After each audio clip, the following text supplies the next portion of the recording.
내일장 빅피처 그려보겠습니다. 주식회사 플래처 김덕호 대표 모십니다. 대표님 어서 오세요. 네, 반갑습니다. 네. 자, 시장 분위기에서 이제 좀 조심해야 하는 국면에 접어든 건가 여러 생각이 있을 겁니다. 근데 이런 생각 있을 때마다 나 버리고 갔던 시장이라면 이번에도 나의 과거의 생각에 있어서 어떠한 판단을 내려야 할까. 많은 시점이지 않을까 싶습니다. 이 속에서 오늘 또 같이 손잡고 올라가는 쪽이 코스닥 쪽에 제약바이오여가지고요. 이 부분이 좀 궁금합니다. 이쪽으로 오늘 완전히 시선을 집중시키게 하는데요. 대표님 보시기에 어떻습니까? 코스닥이 가야 한다. 그렇다면 제약바이오 지금 들어가는 것에 있어서 긍정이실까요? 일단 바이오주들 같은 경우에는 사실 이제 코스피 시장이 강세가 나오는 와중 속에서도 좀 소외가 좀 많이 되지 않았나라고 보고 있습니다. 이런 게 이제 뭐 우리나라뿐만 해당되는 내용은 아니고요. 미국 시장 같은 경우에도 지금 S&P 500 중에서 약 400개, 그러니까 397개의 종목이 하락을 했습니다. 나머지는 이제 IT 기업이죠.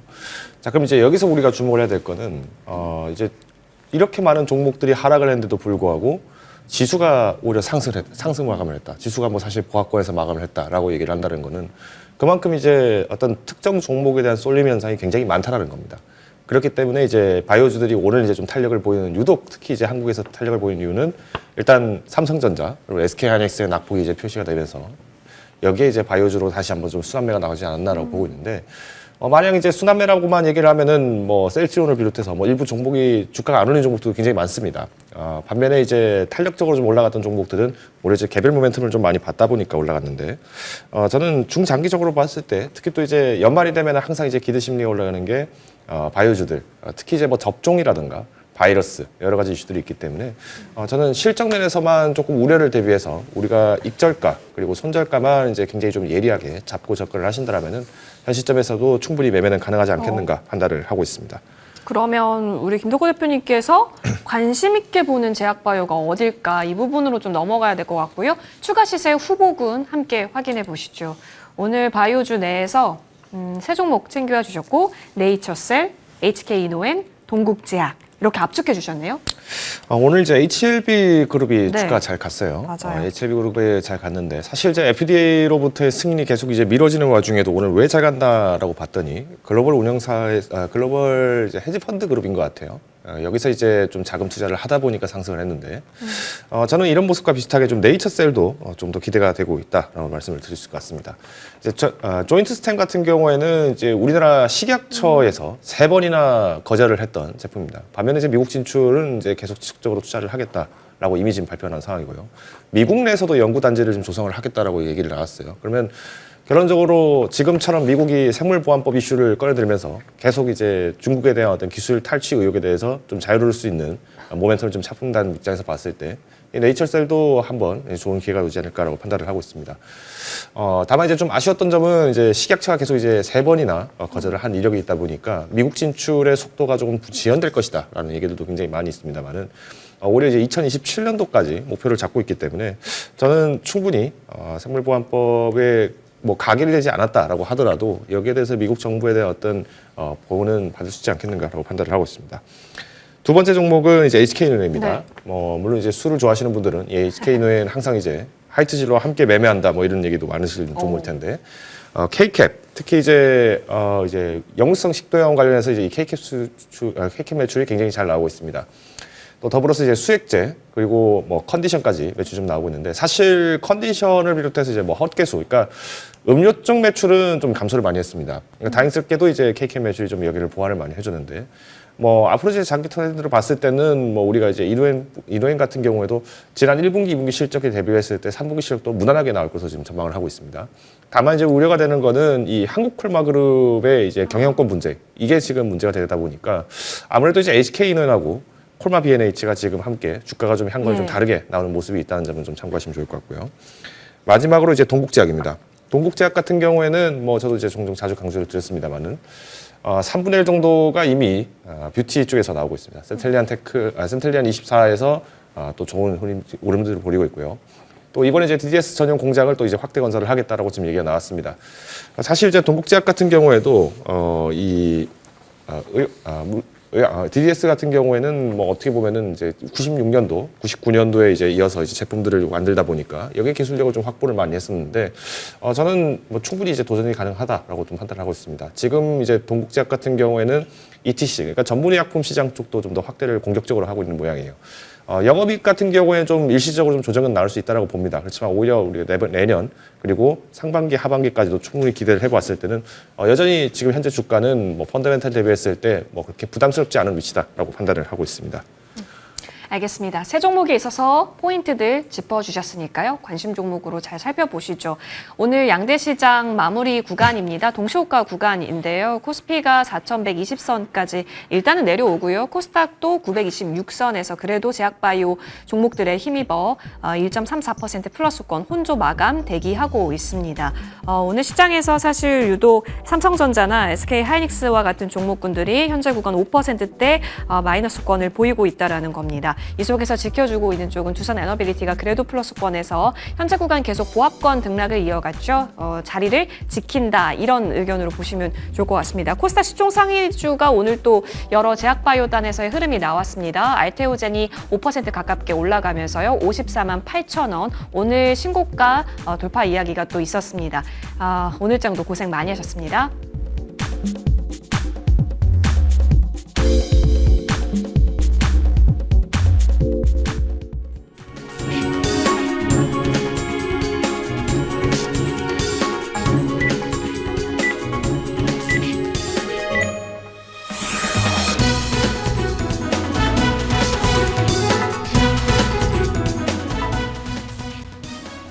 네, 11월 4일 국내 증시 마감됐습니다. 어제 월요일장에서 코스피는 사상 처음으로 4,200선을 돌파하면서 종가 기준으로도 최고치를 또 한 번 경신해줬습니다. 거기에 힘을 보탰던 게 IT 투톱이었죠.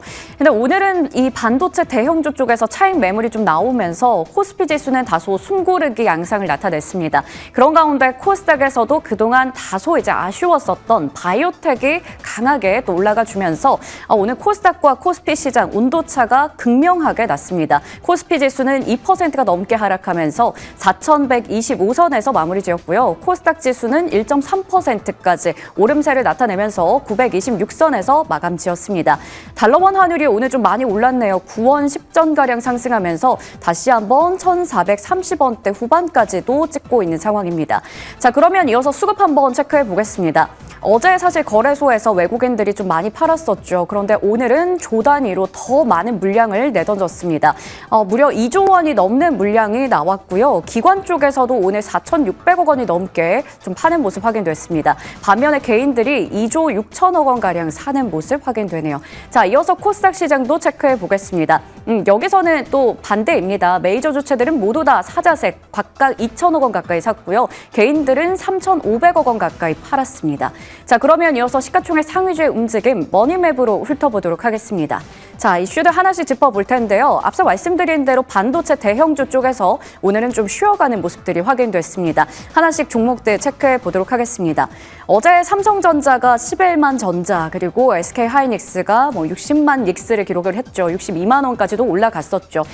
증권가에서 목표 주가를 100만 원에 설정하기도 했습니다. 그런데 하루 만에 이렇게 나란히 5%가 넘게 좀 밀리면서 끝났습니다. SK하이닉스는 투자 주의까지 좀 붙은 상황이라서 유심히 좀 지켜봐야 될 것 같고요. 한미 반도체 그리고 일부 종목들도 함께 좀 쉬어가는 가운데 오늘 이오테크닉스가 20%가 넘는 급등세를 나타내기도 했습니다. 일부 반도체 소부장 쪽에서는 키 맞추기 흐름도 확인됐습니다. 그리고 앞서 말씀드린 대로 제약 바이오 쪽이 오늘 강세였습니다. 셀트리온이 1% 가까이 올라갔고요. 무엇보다 알테오젠이 5% 가까이 올라가면서 오늘 신고가를 장중에 경신하기도 했습니다. 유한양행과 한미약 삼천당제약 등등의 종목들도 오름세 나타냈고요. 여기 보시는 것처럼 강조 표시가 되어 있는 쪽들 오늘의 특징주였습니다. HLB 글로벌 자산 운용사로부터 투자 유치 소식이 좀 전해지면서 오늘 두 자릿수 급등세를 나타냈고요. 어제 이 시간이었던 것 같습니다. SK 바이오사이언스가 실적이 나왔는데 적자 폭을 줄였다라고 하죠. 실적 개선에 대한 기대감이 나타나면서 오늘 두 자릿수 급등세가 확인됐습니다. 휴젤 오늘 실적이 나왔는데요. 일단은 10%가 넘게 급락하면서 세론 물량도 좀 나오는 것으로 확인되고 있습니다. 나머지 클래시스와 파마 리서치도 오늘은 쉬어가면서 끝났습니다. 그런 가운데 은행이나 증권 관련주들이 오늘 좀 강세를 보여줬는데요. 대체적으로 오늘 오름세, 미래에셋증권 그동안 많이 올랐던 만큼 오늘은 6% 가까이 쉬어가는 흐름도 포착되고 있습니다. 조선과 방산 쪽 그리고 자동차까지 좀 굵직한 섹터들이 오늘 대부분 좀 쉬어갔습니다. 특히 어제 올랐던 그동안 올랐던 것들을 좀 반납하는 흐름도 확인되고 있고요. 어제 우주항공 방산 쪽에서도 나란히 강세였던 쪽들 오늘은 3에서 5%까지 쉬어갔습니다. 자동차에서도 현대차가 오늘 크게 밀리면서 끝났습니다. 고려아연도 압수수색과 관련된 악재가 좀 전해지면서 오늘 3% 가까이 쉬어가면서 끝났습니다. 유틸리티, 전력 설비에 대해서 여전히 좀 필요하다라는 이야기가 마이크로소프트의 나델라 CEO 입에서도 나왔습니다. 오늘 일단은 전반적으로 쉬어가면서 종가를 기록했고요. 2차 전지 한번 체크해 보겠습니다. 이렇게 큰 종목들은 다소 쉬어갔지만 에코프로는 오늘 1% 가까이 오름세를 나타냈고요. 삼성 SDI가 어제 장 마감하고 나서 테슬라의 배터리를 공급한다 그 가능성에 대한 설이 제기가 됐습니다. 오늘 장중에 신고가를 기록하기도 했습니다. 3% 정도 오름세로 끝났고요. 오늘 레인보우 로보틱스는 2% 가까이 오름세를 나타냈습니다. 자, 그러면 이어서 거래량과 거래대금 상위 종목들 훑어보겠습니다. 우선 코스피 시장에서 1위는 여전히 SK하이닉스입니다. 그 뒤를 이어서 삼성전자 자리하고 있고요. 종가는 각각 58만 6천 원, 10만 4,900원 기록을 했습니다. 대한전선, 대원전선 같은 종목들 오름세를 나타냈고요. 앞서 말씀드렸던 HLB 그룹주 강했는데요. 오늘 글로벌이 상한가로 마감 지었습니다. 거래대금 상위 쪽에서도 1, 2위는 IT 투톱입니다. 뒤를 이어서 두산 에너빌리티 보합으로 마감 지었고요. 삼성 SDI와 대한전선을 제외하고는 모두 다 쉬어가면서 마무리 지었습니다. 코스닥 시장으로 이동해 보겠습니다. 어제 신규 상장했던 종목이죠. AI 모델 경량화 관련된 회사인데 노타 오늘도 상한가로 마무리 지었고요. 강원에너지와 휴림로봇이 오늘 뒤를 이었습니다. 자, 이어서 거래대금 상위 종목에서도 마찬가지로 1위는 노타입니다. 그리고 알테오젠이 올라와 있고요. D&D 파마텍과 HLB, ABL 바이오까지 제약 바이오주뿐만 아니라 로봇 관련주들도 일부 체크가 되고 있습니다. 지금까지 화요일장 마감 현황 체크해드렸습니다. 네, 오늘장 고생 많이 하셨습니다. 일단 어쩔 수가 없습니다. 삼성전자와 SK하이닉스가 5%대 밀리니까 코스피 쉬어갈 수밖에 없는 상황. 그 가운데 코스닥 쪽에서는 뭐 제약바이오라든지 일부 2차 전지, 그리고 여기에 더해서 로봇까지 흐름을 잡아갑니다. 코스피 대비 이제 코스닥이 또 상승 여력을 보는 것인지 여러 고민이 되실 것 같은데요. 이제 뭘 볼까가 우리의 최근 들어서 늘 관심사입니다. 그래서 궁금합니다. 내일장 공략 섹터 대표님께서 직접 챙겨와 주셨는데요. 열어보죠. 금리 인하 수혜 쪽으로 보자 리츠주로 챙겨와 주셨네요. 뭐 사실 이제 금리 인하뿐만 아니라 이제 연말이 되면 배당 시즌이 됩니다. 그렇죠. 네, 리츠주의 특징이 이제 보통 배당이 굉장히 높다라는 게 강점인데요. 뭐 사실 이제 부동산 관련주라고 얘기를 하면은 뭐 지금 현재 정부에서도 부동산 대출을 많이 옥죄고 있기 때문에 뭐 상당히 힘들 것이다 이렇게 보시는 분도 많으실 것 같아요. 근데 주택 시장만 볼 것이 아니라 우리가 이 리츠 같은 경우는 이제 상업용 오피스까지도 이제 좀 확대를 해서 본다라고 했을 때 굉장히 좀 가치가 높다라고 말씀드릴 수 있을 것 같고요. 특히나 지금처럼 이제 주식시장이 또 화랑을 띠면서 굉장히 또 당원 상승을 하고 있다는 것은 그만큼 이제 자산 가격에 대한 상승을 또 유발할 수 있습니다. 특히 이제 연말 그러니까 12월에 이제 파월 의장이 금리 인하를 최종적으로 결정을 하게 될지는 뭐 아직까지는 뭐 오리무중이라고 하고 있습니다만은 뭐 설령 이제 금리 인하를 하지 않는다라고 하더라도 현재 지금 반영되고 있는 부동산 가격이 굉장히 많이 상승을 하고 있기 때문에 이에 따른 자연스러운 매출 인상도 기대를 할 수 있을 것 같습니다. 다만 이제 접근을 하실 때 리츠주들의 상당수는 이제 실적이 좀 부진한 기업들도 굉장히 많습니다. 특히 이제 건물을 이제 최근에 매입한 기업들 같은 경우에는 단기적으로 좀 부채 비율이 올라가는 경향들이 굉장히 많이 있는데 우리나라에 있는 리츠사 운용사뿐만 아니라 이제 해외에 있는 뭐 사모펀드라든가 헤지펀드 그리고 이제 운용사들도 국내에 있는 부동산 투자를 굉장히 적극적으로 하고 있는 상황입니다.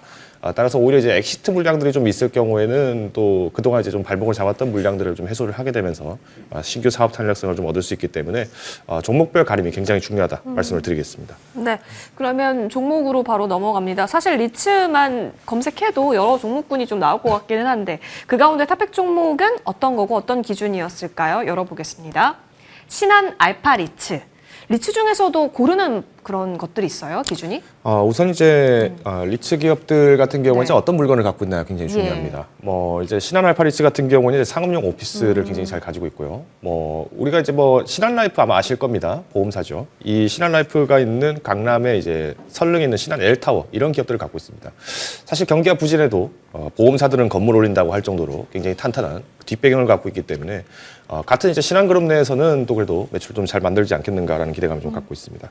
상반기 같은 경우에는 이제 매출을 비롯해서 이제 영업이익도 굉장히 좋은 수폭으로 상승을 했는데 특히 이제 영업이익이 좀 많이 올라간 것이 좀 특징입니다. 물론 이제 여기에 대해서 원인은 자산 가격이 좀 상승을 하다 보니까 여기 자연스럽게 또 매출 좀 올라갈 수 있지 않았는가라고 판단을 하고 있는데요. 특히 이제 그동안 갖고 있던 자산이 이제 전년 대비해서 약 20% 상승을 했습니다. 그만큼 이제 아까 말씀드렸던 것처럼 증시의 강세와 더불어서 부동산 증시가 또 마찬가지 부동산 시장도 또 하락을 띠고 있기 때문에 오히려 이제 뭐 월세 이런 개념들이 좀 더 많이 올릴 수 있는 계기가 됐지 않았나라고 판단을 하고 있습니다. 이제 접근하실 때 이제 조심하셔야 되는 거는 이제 제가 리츠주 같은 경우에는 아까 말씀드린 것처럼 이 공실률이 굉장히 중요하다고 예. 말씀을 드렸는데 사실 이제 마곡 오피스가 오픈을 하게 되면서 이제 신축 오피스 같은 경우에는 7%까지 올라갔습니다. 그렇지만 오히려 이제 구축 오피스 같은 경우에는 4%대로 굉장히 낮은 수준을 유지를 하고 있고요. 또 렌트료 인상이 또 최근 또 이루어지면서 앞으로 이제 실적도 나쁘지 않을 것으로 전망을 하고 있습니다. 특히 이제 B&K 디지털 타워가 또 이번에 이제 매입을 하게 되면서 배당에 또 편입이 될 가능성이 높기 때문에 저는 오히려 연말 날씨가 추워질 때 또 배당주를 한번 노려보신다라면은 이 신한알파리츠를 한번 보시면 좋을 것 같고요. 목표 주가 같은 경우에는 이제 내년 상반기까지, 그러니까 배당을 받고 엑시트를 하지 않고 이제 고집을 하시겠다라고 하시는 분이 계시다면은 6,300원까지 목표가를 잡고 접근해 보시면 좋을 것 같고요. 손절 가격은 상대적으로 타이트하게 5,300원을 제시를 드리겠습니다. 특히 이제 지금 시장에서는 익절과 손절가 이 부분들을 좀 더 첨예하게 잡고 가시는 걸 권고를 드리기 때문에 혹여 이탈을 했다라고 하더라도 연말 직전에 다시 한번 이 종목을 기억해 주시면 좋을 것 같습니다. 알겠습니다. 진짜 짧게 이 CS 윈드가 오늘 또 장중에 움직임이 있었기 때문에요. 여기서는 어떤 전략 요구될까요? 자, CS 윈드가 이제 뭐 오늘 잠깐만 좀 예. 소폭의 상승을 하긴 했습니다만은 뭐 뚜렷한 이펙트가 있다, 뚜렷한 이벤트가 있다라고 판단하시기보다는 아무래도 이제 데이터 센터발 이슈들, 특히 이제 전력을 신속하게 공급할 수 있는 네. 것이 중요하다 보니까 아마 많은 분들이 좀 CS 윈드를 비롯해서 뭐 OCI와 같은 뭐 태양광 패널 관련주들도 접근하지 않았나라고 판단을 하고 있습니다. 다만 이제 지금도 여전히 풍력 같은 경우에는 건실한 매출을 만들고 있는 상황이고요. 특히 이제 유럽으로부터 인수했던 블라트의 구조 조정이 좀 진행이 된 바가 있기 때문에 저는 오히려 3분기보다는 4분기 이후의 실적 때 좀 더 탄력을 놓고 접근해 보셔도 좋을 것 같습니다. 네, 그럼 내년 초까지의 흐름이 여기서 추세를 만드는지 지켜봐야 할 포인트로 될 것으로 보여집니다. 저희는 여기서 물러납니다. 시청해주신 여러분 고맙습니다.